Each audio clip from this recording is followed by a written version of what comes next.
République en Afrique ku jugee opposition ñu fal la à 54% nga dem élection législative ñu joxaat la 54%. majorité. am nga légitimité pour def li nga bëgg a def loolu du forcer loolu c'est la légitimité populaire man sama première déception ci régime bi. mooy dialogue bi ñu njëkkoon def. loolu moo doon sama première déception foofu laa commencé ni ñun ñi ngi teggi suñu révolution parce que mënoo am Sénégalais li ñu def pour yow yëpp xeex pour yow jox la pouvoir yow pour nga changer nga woote dialogue xam nga dialogue boobu li ma si gën a marqué c'était même pas le fond c'était la forme. ça dama toog di seetaan image yi nit yi ma doon gis ñuy dugg si dialogue yi mais vraiment c'était le système quoi c'est-à-dire des gens que yoo xam ni Sénégalais yi jox nañ la bale bi pour nga balee leen ñooñu ñooy ñëwaat di dialogue di wax seen avis naan dëkk bi nii la war a doxee ak lii te ñooñu ñoo yàq réew mi mooy borom épaulette yeeg borom grand boubou yu mag yeeg ñooñu c'est-à-dire des gens yoo xam ni. nekk ñu fi woon dara lu dul jaamu benn système ñenn ñi dañ doon encaisser ay salaire te duñu ministre duñ dara ñenn ñi di jël suñu foncier di ci dëkk ñenn ñi def lu leen neex mais ces gens là ñoo ñëwaat ngay dialoguer ak ñoom l'image était peut-être le mot va être un peu fort mais l'image était vraiment à la limite ridicule.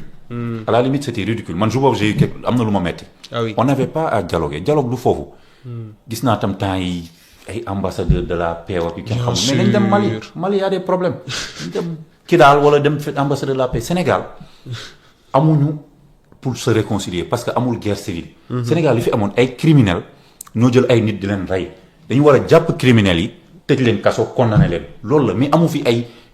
guerre civile ak wala guerre mondiale bu fi amoon ça n'existe pas. donc dialogue yu bëri yi vraiment on peut dialoguer sur des trucs sectoriels y a pas de problème. transporteurs yi def nañ lii wala enseignants yi ñu dialoguer loolu je suis d'accord. réew day am dialogue. mais bëgg institutionnaliser dialogue bi def ko benn affaire bu extraordinaire alors que ñun ñëpp xam nañ ne que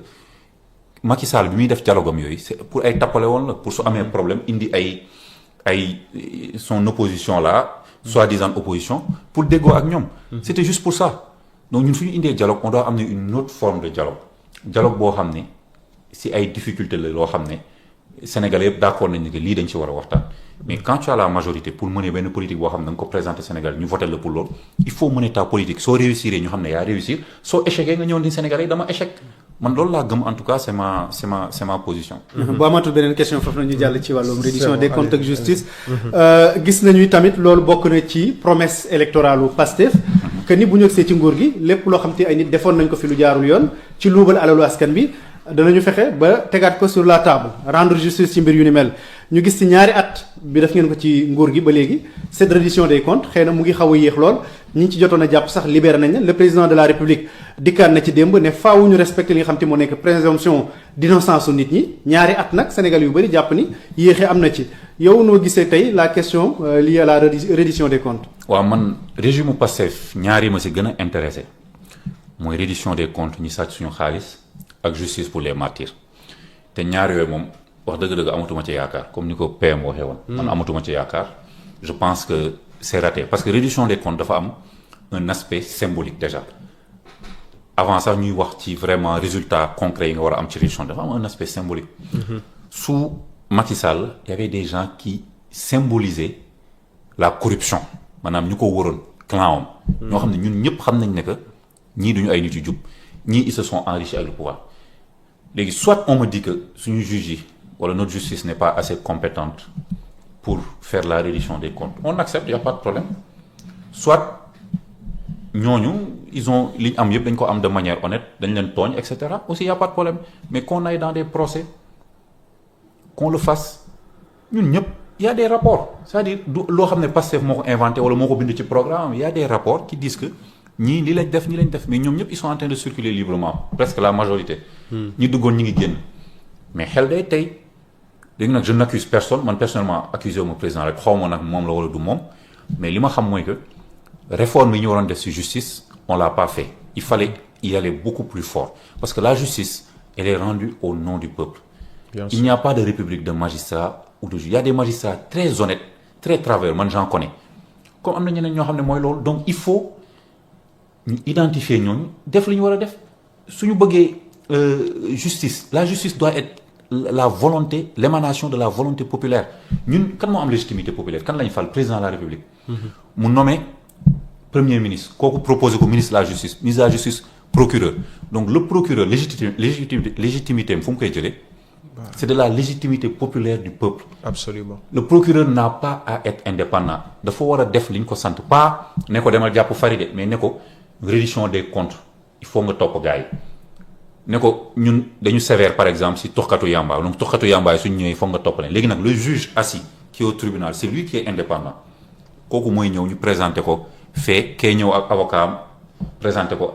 défense bi su fekkee défense bi moo ko gën a convaincre mu libéré su fekkee culpabilité bi moo gën convaincre mu condamné la justice en fait c'est quelque chose de c'est pas compliqué quoi comme ni ko gars yi bëggee kii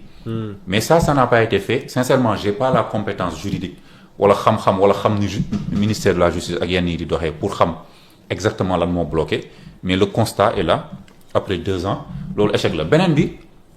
mooy les martyrs démb moom dégg naa sax mu wax si ne que xam nañ lu ñu def si combat bi c'est bien dégg naa tam mu ne à part Fatima Mbeng moom li mu si def kenn defu ko loolu tamit dafa am ay précisions yu ñu si war a indi. Il a raison si benn fàll Fatima Mbeng c'est une femme à qui il faut rendre hommage. Oui. Elle a été de tous les combats jàppale martyrs yi ak famille martyrs yi plutôt blessés yi façon bu leen kenn jàpp loolu il a raison mais il y a des gens dans Pastef te ils sont en train de me regarder qui ont fait énormément de choses pour les familles des martyrs énormément boo xam ne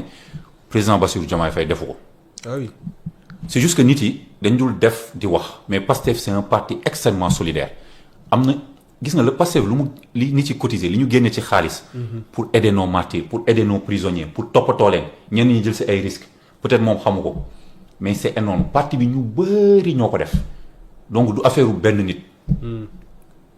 ñun bëgguma joxe sama exemple parce que day mel ne damay wane sama bopp mais man je connais beaucoup de familles de martyrs je connais des étudiants qui ont perdu la main ñoo xam ne ñun ñoo leen soutenir ba léegi université pour ñu continuer seen étude il y a beaucoup de familles qu'on a aidé et cetera te ay patriotes yu bëri ñoo ko def donc affaire bi du ay appropriation c'est Pastef qui a pris en charge te xaalisu Pastef la woon du woon xaalisu benn nit loolu dama bëgg muy leer parce que les vérités il faut les rétablir du xaalisu benn nit Pastef yëpp a doon cotiser di dimbali martyrs yi amul kenn ku toog moom kese génne poche am ne man maay dimbali martyrs yi amul ça n'existe pas c'était un effort collectif donc loolu aussi c'est bien ñu fàttali ko donc martyrs yi il faut leur rendre justice pour man suñ ko deful c'est une tache noire sur nous loolu mooy dëgg ay nit yu xeex ñu rey leen de cette manière là il faut leur rendre justice ñenn ñi ba léegi ay waylaago lañ ñenn ñi ils ont perdu leur travail et cetera donc ñun ñoo leen war a rendre justice et ça devait se faire dès le premier mandat man loolu laa gëm en tout cas. Selon vous quels sont les blocages ba tax indiwuñu justice boobu nga xam ne ñu ngi ko doon xaar. waaw je pense que réforme bi ñu waroon def ci justice defuñu ko je pense que aussi il y a des choses bon bëgguma aussi ñu accuser ma de diffamation c'est pas que dama ragal dem prison mais instant bi j'ai beaucoup de travail mais ba ñu yàqal ma sama élan mais il y a beaucoup de blocages comme ni ko waxee sànq je suis pas un spécialiste de ça mais je pense que on n'a pas fait les réformes qu'on devait faire les réformes courageuses c'est une question de volonté politique bi su fa amul rek après day feeñ ci suuf aussi je pense que loolu mooy le principal problème awma ci yaakaar mais gëm naa ne que dinañ mës a am justice famille des victimes yi ñun loolu la leen di wax bu ñu décourager bu ñu bàyyi il faut que ñu am justice loolu suñ ko deful waxuma la sax Pastef mais c'est une tâche sur l'histoire du Sénégal même waaw. Macky Sall di bi ñu ko posé question bi le dane pour ñu xam kan mooy kan ak kan moo def lan nañu abroger la loi d'amnistie noo gisee commentaire am boobu. waaw kooku moom en général man du ma bëgg di wax ay waxam parce que c'est pas une personne qui m'intéresse vraiment mais il faut ñu laaj ko loi d'amnistie bi kan moo ko def ak kan moo ko voté est-ce que loi d'amnistie bi Ousmane Sonko moo ko proposé woon non moom moo ko proposé vous êtes là vous êtes